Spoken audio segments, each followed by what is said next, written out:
Hey everybody, this is Adam and welcome back to the Garage Gym Experiment podcast, where we are diving deep into the garage gym scene. We're here to go over the insights discovered from last week's surveys and dig into some other hot topics. Jake is here too, and once again we're joined by a special guest. This week we have Aaron from Curls in the Rack. Aaron, thanks for joining us. Is there anything else the audience should know? I don't think so. I'm happy to be here. Happy to be talking with a couple guys who are actually eyes don't roll in the back of their head when we're talking about fitness equipment. So I'm excited. Yeah, this will be fun. We're glad to have you on. So thanks, Aaron. We have a number of follow-up questions for you, but we are going to get started with some survey results. This week we're going to take a deeper dive into some pulley ratio data, plate-loaded machine questions, adjustable versus loaded dumbbells, and much, much more. Jake, ready for you. Take it away. All right, thanks, Adam. So I'm going to start off with a minute or two summary of all of the survey questions, and then we have 3 or 4 topics that we'll take a deeper dive into. Starting off with 1-to-1 pulley ratios are the most popular choice for lat pull down and functional trainer. 2-to-1 was a close second, though, with the functional trainers. With a number of different pulley options and price emphasized, the basic pulley option was the ideal choice for most, beating out rack attached, plate loaded, and selectorized by just a little bit. About 2 in 3 have low interest in all-in-one trainers. When we're talking about all-in-one trainers, we're thinking about something like the Force USA options. Only 5% don't have a bench at all, and 36% own multiple. So if you do some quick math, that leaves about 59% owning one. From previous polls, we know that that is likely an adjustable bench. So that's just a follow-up from last week's survey. Talking plates, so more people own a combination of bumper and iron plates than each other on their own. So 37% own both, 36% own bumpers only, 24% own iron only, and then another 3% own other or none. In a battle of plate-loaded machines, and we use Titan examples here, the functional trainer narrowly beat out the lat pull-down, leg extension / curl / extension machine, and then belt squat in that order. It was a pretty close one. There is some, but not a lot of people watching YouTube while working out. So 57% actually say that they never have YouTube on while working out. And then only 8% say that they have it on more than 50% of the time. Only a small amount of people own a Whoop. A good majority that don't already have a Whoop have little interest in actually having one. And then the last one we have here is about 2 times more people would choose an adjustable dumbbell over loadable dumbbells for their home gym. So we're going to get more into the pulley ratio data, the plate-loaded machines, adjustable dumbbells, and loadable dumbbells. Other than that, was there anything that surprised you with the summary? I'm actually surprised that only a 1% difference in the people that decided to go with the functional trainer from Titan Fitness rather than the lat pull down. I think I know why. It's just because the functional trainer takes such a big blueprint. I think they'd rather have it, but if you don't have a lot of space in your garage, you're going to go for the smaller footprint with the other one. Yeah, I would personally choose the lat pull down. We're going to dive into that one as well. So I'll give specific numbers for that plate loaded machine question here in a minute. Let's do a deep dive into the Pulley data. So let's start off by going back into that first one I mentioned. To start, the question simply asked, like, for both the functional trainer and lat pull down, what is your ideal pulley ratio? So to start, 1 in 3 have no idea what their pulley ratio is. So for both, about 33% don't know. When you take that out, as I mentioned above, the 1-to-1 ratio is the winner for both. So for the lat pull down, taking out the people that don't know what they wanted, about 65% said 1-to-1, 32% voted 1-to-1, and then only 4% voted 4-to-1. So nobody wants a 4-to-1, and then there was math. A 4-to-1 as in like, oh. Yeah, it's just too much math. You don't want to be doing all that crap in the gym, right? too much math, and like Yeah. you want more weight most likely, Right. depending on like how high your weights go. So only 4% want 4-to-1, and then back to functional trainer, only 4% want 4-to-1 ratio there as well. And then about a little under half, or about 49%, want a 1-to-1 ratio for a functional trainer, and then 46% want a 2-to-1 ratio. It's pretty close there, but still the 1-to-1 ratio is the winner. Do you guys have any thoughts at all on that? I do have some thoughts on that. I went through your guys' questions and I thought about it. And if I had a lat pull down machine, I would definitely want a 1-to-1 ratio, just because it kind of mimics what I'm doing over with my, dumbbells and barbells. I know what the math is. I'm adding plates. It's even. I don't have to, if I had a 2-to-1, I don't have to cut it in half and guess what I'm doing.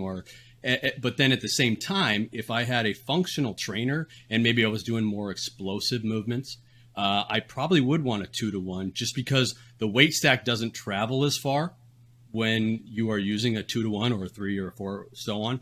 And then also you can do more explosive movements with it. So that was just my take on it. Functional trainer, I'd go 2-to-1 or more, and then pull down or pull up, just straight up pulling weights. I would go for the 1-to-1. Yeah. Adam, Yeah. what about you? Yeah, I absolutely agree. Like a lat pull down is like, a big body movement, you know what I mean? But for the accessories, I want something that like runs a little smoother, and it seems like 2-to-1 ratio is a very smooth move. So like for your triceps and your shoulder raises and, biceps, for all those accessory movements, I like a smoother feel to it. So I'd prefer a 2-to-1 on that. But yeah, for a lat pull down, like I'm thinking I'm pretty much mimicking like a pull up. But if I want to like overload that, because let's be honest, I can't do a ton of pull ups, I still want like a 1-to-1 ratio. Right. Easier to track the weight that way. Yeah. I hate to say that there are any like right answers, but I think you guys hit on the head with a lat pull down, like 1-to-1 ratio, especially if you have like a stack. Let's say you have 200 stack, you want to be able to do 200 pounds if you're lifting 200 pounds. Whereas like if you buy a selectorized stack for a lat pull down and it's 200 pounds, you don't want to be limited to just 100 pounds. That's where you max it out quickly. And then like Aaron said, the 2-to-1 ratio, you guys both said actually, but the 2-to-1 ratio for a functional trainer is ideal as well. It's a little bit smoother. I have a 2-to-1 ratio behind me on a lat pull down or on a functional trainer, and for most of the movements, I'm not even getting close to like the bottom of that stat, just because it's like you're doing flies and you're doing one arm rows, stuff like that, where like you have to be a total monster to be maxing that thing out. So I think you guys are right. So 2-to-1 ratio for the functional trainer is ideal. 4-to-1 is just too light. It's too light. Do you remember running into this for the first time you like ever noticed it? Ego lifting, like in high school or like even in college, and you're maxing out the machine on like a tricep press down, probably cheating a whole bunch, and then you go to one that's a 1-to-1 ratio, and then you're like, what the hell? The thing's broken. Yes. Like, I remember my first time jumping on a 1-to-1, and I was like, that's only 50. I usually do 150 at this point, and I was like, okay, yeah. I call the maintenance people over. I go, you guys need to grease this machine or something, because something is wrong with this thing. Yeah. It's broken, bro. Well, Adam, I know like we use the Force USA G20, and that's a 1-to-1 ratio on the functional trainers. And one of their primary feedback they were getting was just like, even that 10 pounds for like some people just getting into weight with certain functional trainer movements is heavy for them. Like if you're, with women who are maybe just learning, like that 1-to-1 ratio is tough. So you have things like gym pin and the bare steel pins as well that you can kind of change that up a little bit, but still it can be a little heavy for some people. Let's move on to the next pulley question. So the next question we're going to talk about is, which pulley system are you most likely to get? And we did emphasize the price here. So, and keep in mind, this is like a good overview of all home gym owners. So we basically broke this down into basic pulley, which is about $50, a rack attached pulley system, like something you'd add on to the back of your rep rack, or surplus strength, something like that. Those typically are $400, $800. Plate loaded lat tower, so something like the Titan lat low row, the plate loaded option, and then the selectorized tower, which is about $1,800 or more. So we mentioned this at the beginning, but the basic pulley system was the winner here. It was relatively close, but it received 35% of the votes. In second was the plate loaded lat tower, 25%. Rack attach was just behind that, a little under 25%, and then about 15% voted for the selectorized option, the most expensive option. Thoughts on that, or what would you guys choose? I chose the rack attached just because it's decently cheap. It's convenient that it stays on the back of your rack, and you can use it for a lot of things. I was wondering if what maybe affected it was the amount of voters who had rogue racks. They don't have the rack attached version, so maybe that affected the vote. I do not like those single, like the simple one that was the most popular, just because of the swing and the pain of setting it up. I like to have something that's already set it up. You can just grab it and go. But that's my opinion. But we're not talking about functional trainers, right? We're just talking about... Yeah, like a lat. Yeah, I guess if I was going to get something, what I did was I got the Rogue Slinger, which is a rack attached. Either they have the plate loaded or they have the stack version, which you can attach to the rack. I didn't like where they had it attached. It wasn't in the back, like a lot of them, where it's out of your way and kind of behind it like a foot. You had to use either your front or your rear upright, and then you're limited to what you can do inside of the rack. Like you have a cable, put it down to a stack.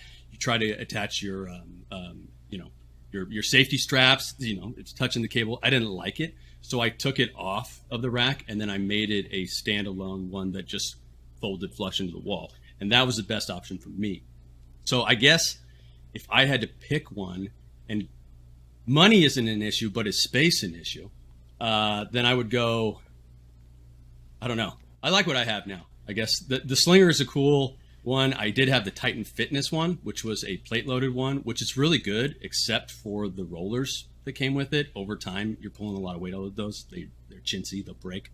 But, yeah, I like the one I have now, just as long as it's not on the rack. I don't like it on the rack. Yeah, makes sense. Yeah, so I think Adam, you were kind of getting at a lot of people have expressed what Aaron just did, that like the Slinger just wasn't the right choice for them. Yeah. Going full circle, that's the first time I came across there, and I was looking at the plate-loaded Titan version. I think I did a search, and it was like 4 years ago when you got that and put that thing in, and I just kept like going back to it. Yeah. Well, it was $200 tower. Yeah. I mean, so I have it now. I currently don't have the wall set up where I'm going to put it, so it's eventually going to get put in. But man, what you have back there, I can see it in the red post, and I saw it in your latest video. Oh yeah, it's great. It's awesome. Yeah, and you're seeing what I'm dealing with as far as space. There's like 500 square feet over there, and so the fact that I can, so if you see the Echo GHD over there, right? Well, if I have the lat pull down here, I can't do the Rogue GHD. It's in the way, so I needed to be able to fold it, and I also wanted it off the rack. So what I did was I just put it basically on what you would get the Rogue foldable racks, the short one, and then you can fold it into the wall when you want to use the GHD. So it was the right option for me, and it works pretty well.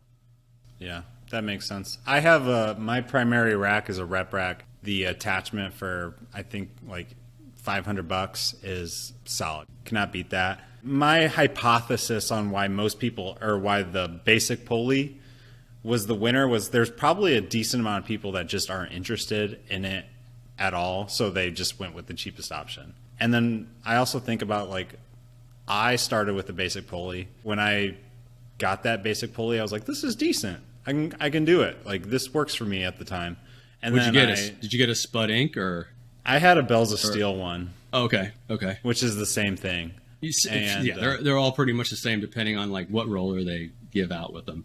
Basically. Right. Yeah, it was like 3 or 4 years ago. I can't.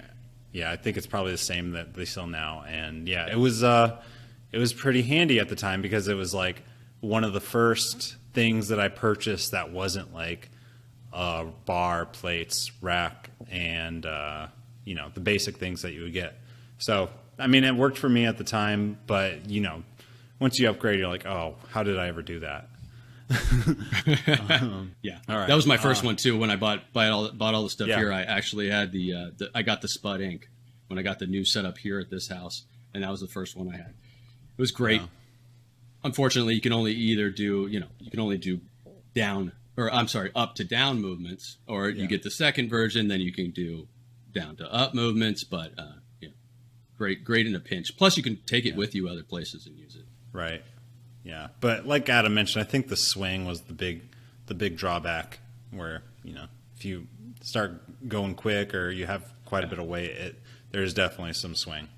I put my shin guards on when I used it, just in case. Yeah.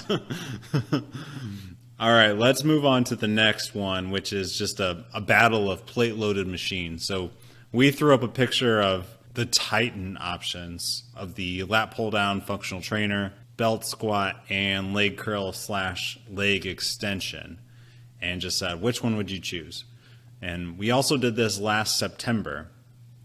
And I'll start off with just stating the results from last September. So lat pull down was the winner last time with 31%, functional trainer 29%, 24% belt squat, and then 16% leg curl / extension. If you remember what I said in the summary, that was not the standings for this time around. So this time around, they were all also bunched up a little bit closer, but the functional trainer beat out the lat pull down for first with 29%, lat pull down 27%, leg curl / leg extension rose from last to third with 23%, and then the belt squat 21%. So you guys, if you had to choose, which one are you going with? And then if you're surprised by the results, you can say that as well. Yeah, I'm not surprised at all. I would say the functional trainer probably interests me the most. And then having like a leg machine in a home gym would be a nice accessory. So maybe the leg curl, leg extension. So you can do more than just squat or lunge to get your leg workouts in. That's where I'm at. You see a lot of pretty good feedback about that leg curl / leg extension, but there's not a ton out there about that belt squat. So I'm wondering if it was a different brand, maybe emphasized, would more people ended up choosing the belt squat? Big footprint. You think that affects it a little bit? I do. I think both of those, the leg extension and the belt squat, it's a huge footprint in your gym that does one thing, or maybe the leg extension does two things because you can do reverse. But the other one, the functional trainer, is actually the one I would pick. But at the same time, it does take a big footprint, but I can move them up and down. I can do my ground up. I can do my up to down. I can do my crossovers because it has the two. And I almost, if you're referencing that video I did at first, if I had two of those things, it would have been great, And I hit it too hard and I broke the rollers. But if I was just kept it at accessory work, it would have been great. Makes sense. I think this is tough. It just depends. Like, do you have the ability to add something to your rack? But if I could only choose one of these, I think I'm going with the simple lat pull down. It takes up basically no space, and not basically no space, but it takes up the least amount of space here, I think. And then that Titan option, like Aaron mentioned, it's not bad. So, and it's the cheapest one here as well. Yeah, that's what I would go with. And then the last one is adjustable dumbbells or loadable dumbbells. So the picture that we used for this was a picture of the Nuabells versus the Pepin loadable dumbbells. So I guess just to start off, which one would you guys choose? Would you go with Nuabells or something like the Pepin dumbbells? If I had to pick one, I'd go with the Nuabells, just because it doesn't take a long time to twist those handles to get to the desired weight. The Pepins, I believe, have a twist cap on them. So if you're taking off the weight, and I could be wrong on this, but you have to take off the weigh, then you got to put the screw cap back on. And it reminds me of the first gym that I ever had, where I had the 1-inch bar, and I'm spinning this collar all the way down, and then I got to spin it all the way back out. And so it just reminds me of that. So I definitely go with that one if we're just comparing those two. Yeah, Jake, you've changed my answer a little bit, because if I had never experienced either of these, I probably would have said the Nuabels, just because you can go from 5 to 70 very quickly in a very compact space. You can do drop sets and things like that. But then having used yours, there's nothing severely wrong with them. Just like when I'm doing like a rotated curl, when you start twerking those things, like it just doesn't have a good balance to it. And so I think I would actually prefer, like when I was at your place last and I was working out, they're sitting right next to each other, and I chose the Pepins. I wasn't even doing curls. I was doing chest press. It's got a really good dumbbell feel to it. It's balanced really nice, and so that's why when I voted, I picked the loadable dumbbells. The loadable.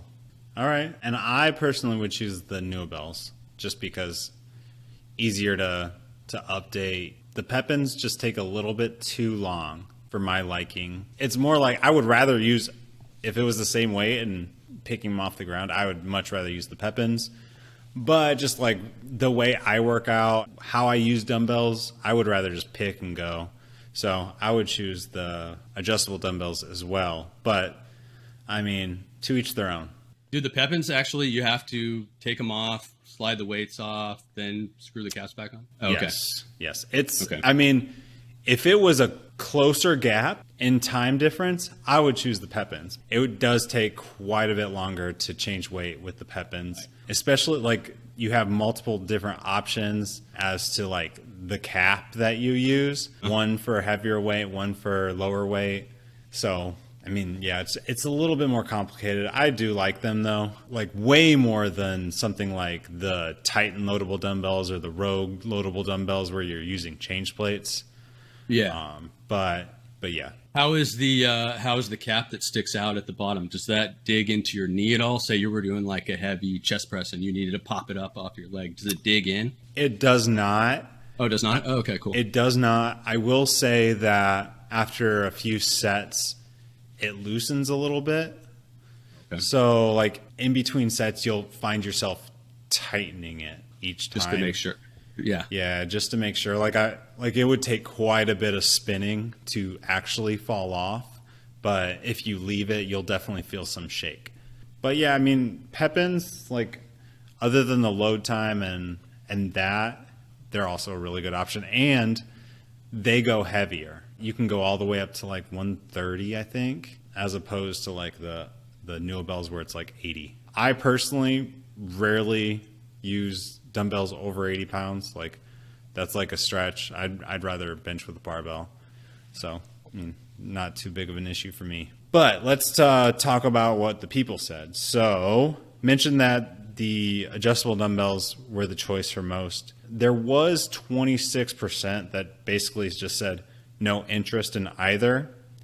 And then 2.3 times more voted for adjustable dumbbells over loadable dumbbells. So 52% versus 22%. I don't think there's anybody that's going to say, unless like space and dollars were an issue, everyone's going to choose traditional dumbbells over both of these options. But that's just the amount of people that said no interest at all. So yeah, I guess that sums it up. Anything else to add on this or any of the other surveys before we move on to the Q&A? I'm ready. All right.